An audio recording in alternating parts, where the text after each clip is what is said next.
The banking sector of the United States of America is about to collapse. There's no question in anybody's mind anymore that that is about to happen. Now, if you don't know that, it's not because it's not true. It's simply because nobody in the mainstream media is talking about it. All economists see it. Everybody in the banking system sees it. Everybody's scared shitless. They're just not talking about it. Here's what happened.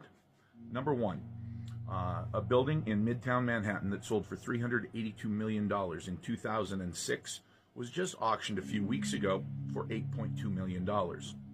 You heard me correctly. $382 million, it was auctioned for $8.2 million.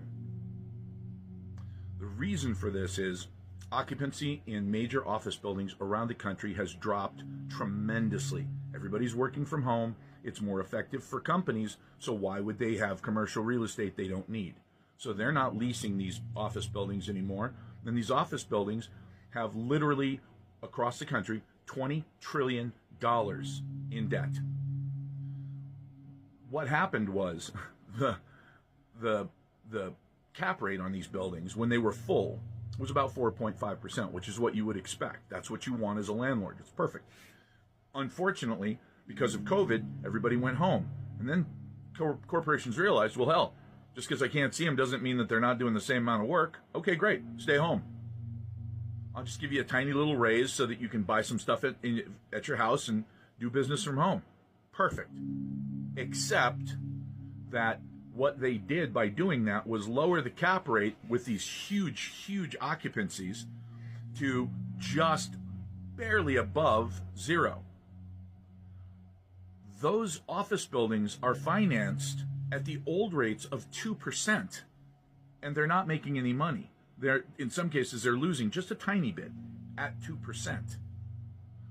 When they have to refinance those loans, and there are $4 trillion of those insanely low interest rate loans coming due in the next 18 months, those loans will be defaulted upon, period. Those buildings will be empty. The banking system in the United States will start to collapse. So the question you have to ask yourself is, do I want my money in the banking system? Well, it's FDIC insured, right? Sure.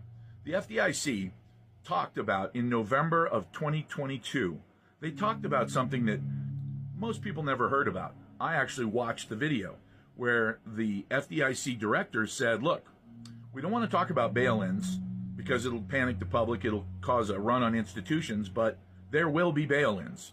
That's what he said. A bail-in is simply